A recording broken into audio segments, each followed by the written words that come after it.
What is going on, y'all? Robert Sykes, KetoSavage.com, and this is the prep vlog week 3. So we are 3 weeks into my ketogenic competition prep for the year 2023, and things are going along quite nicely. I kind of want to dive into macro manipulations, some changes I'm making as it pertains to the food choices. I've done an updated body fat scan via DEXA, and also an updated posing footage. So let's dive into that right now, starting with the macros. So here we are with my macro spreadsheet. Again, this is kind of the spreadsheet I use for myself. For my clients, this is what it looks like. As you can see, for week 3, I've got my macros set to 245 grams of dietary fat, 140 grams of protein, and 15 grams of total carbs as a cap. If you look at what my body weight has been doing here, you see I started with 182.1 pounds. And this weight goal is somewhat arbitrary. Like, it's definitely trending down as it should, but as we all hopefully know, this weight loss is not a linear process. So there's going to be moments where my weight goes up, like here's 178.4, and then it goes to 179.7. Don't let fluctuations like that, give you any kind of heartache or lose sleep over it. As you can see, I'm kind of getting ahead of myself here, but I was gone for these days for the Keto Con conference in Austin, Texas. Was not weighing myself then, obviously. Came back and I was 175.6. So that is going into week 4, but this is the week 3 vlog, so we're going to stick with that. But even before that, the 178, that is still ahead of the quote-unquote schedule for where we need to be from a linear weight loss standpoint to reach the rough target weight for show day. So this has got my macro ratios. I started at that high 79.9, 80% fat ratio, and now I'm down to about a 78% fat ratio. So still very high dietary fat relative to other macronutrients in terms of total calories, and weight is trending just as it should with this trend line here. So while at Keto Con, I was able to jump on a body spec DEXA scan machine, and I have some information here we can dive into. So according to the machine, my body fat was 14.2%, 180.3 pounds. This is all with clothes on. Obviously, they weren't letting me jump on it naked. Lean tissue, 148.3, and it just kind of breaks down some of the information there, as we've all seen with DEXAs before. The DEXA scan that I got during the first week of prep was showing to be 14.3% body fat. Yeah, 14.3% body fat for the first week. That was taken on April 7th. So this DEXA that I just got at Keto Con is a little bit lower, but honestly, I think I've lost more body fat than that over these 3 weeks. I could tell that in the mirror. I could tell that in how I'm looking. So I'm pretty pleased with how my body's been changing thus far. Keep in mind with DEXA scans, the technology's all the same, but if you're using multiple different DEXA machines, you are going to get skewed results in that regard. So if you're able to consistently use the same machine, try and do that.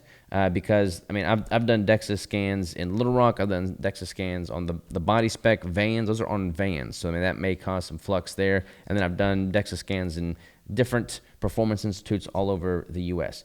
They change quite a bit from one scan to the next. So try and always use the same machine if at all possible. Speaking of body fat, I also did an updated caliper test. According to the caliper test, I am 8.10%, so quite a bit lower than the DEXA. I obviously don't think I'm actually 8.10%, but the prior caliper test taken the first week of the prep was 9.04%, so a pretty significant drop there, 1 percentage point roughly in the course of a few weeks via the caliper test. And I use the let's see, what brand is this? The Lang Skinfold caliper. You can get a cheap plastic one on Amazon for like $14. This was kind of obnoxious. It was like $200 and $250, I want to say, but you can calibrate it. So it comes with this calibration tool here, which is nice because you can verify that it is actually measuring as it should. So if you want to splurge and use a caliper, do that. But similar to the DEXA, in which you should ideally be using the same machine, with a caliper test, you ideally want to have the same person measure you each time so they can try and strive to measure the same actual skin fold with the same placement on your body. Because, if they start grabbing 1 inch up or 3 inches down from where they've measured previously, that's going to cause a significant change in the measurements as well. When it comes to stats, I also got updated measurements. So my measurements for the going into the third week of the prep are neck 15, so that stayed about the same. Chest 41.5, so that dropped a bit. Shoulders 48.5, that stayed the same. Biceps unflexed 15, flexed 16.25. Measurement around my belly button 33.5, so down half inch there. Hips 38.75, so staying the same there. Thighs 24.5, they were 25, so dropped a half inch there, and calves stayed the same at 16 inches. So everything is trending in the right direction as it pertains to the body fat, the measurements, and the weight, and honestly how I can see myself looking in the mirror. So I'm very pleased with that. Let's go ahead and dive into my food a little bit going into week 3, so you can kind of see how consistent I've kept things. I dropped the heavy cream a little bit. I was doing 5 tablespoons of heavy cream throughout the week here. The smoked mackerel stayed the same for meal 1, 6 ounces of grass-fed beef, a tablespoon of butter, the half a keto brick, and then for dinner, 3 eggs, 6 ounces of beef, 1 tablespoon of butter, and the half a keto brick. I've been kind of playing around with how I structure those meals. So like at Keto Con, for instance, I was very busy. I was moving around a lot. I didn't want to try and heat up my food right before I went on to speak. So what I've been doing lately is just having the keto brick, the whole brick, as my first meal, and then putting all of the other allocated food for the day in one Tupperware and heating that up and having a pretty heavy meal as my final meal. So that's been working pretty well. It's just a little bit easier from an efficiency standpoint. I'm getting enough protein with the brick to still stimulate muscle protein synthesis with that first feeding opportunity. So I'm checking all my boxes there, and then I have that larger meal towards the end of the day with everything else in it. So that's been working quite well. On that note, let's talk about food consistency. So I have pretty much eaten the exact same thing other than manipulating the number of tablespoons of heavy cream I've been using in my tea and whether or not I've added or subtracted an egg. And I've eaten the same thing for the past 3 weeks and have not deviated from that one iota. My weight is dropping. I'm ahead of schedule from a weight loss trend standpoint. I could tell a significant change in my body composition, and that is because I've been incredibly detail-oriented and fine-tuned and disciplined with my food choices. My calories have honestly not dropped that much. I'm at 2,800, 2,700 calories right now with regard to this current intake. That is not that much of a change from the 3,000 calories I started at, yet my body composition has changed drastically. So much of that is simply a result of being consistent with my intake, letting my body flush out that inflammation and extra fluid retention, and just simply getting things dialed in. So if you're trying to change your body composition and you're changing up the foods you're eating on a day-to-day basis, you are not making the most efficient food choices. So optimize your nutrition, get the most nutrient-dense options you can, and then stay consistent with those options. From a psychological standpoint, that makes it actually easier to stick to the plan because you have less food variety as a temptation in the first place. So definitely encourage you to try and think of it through that lens.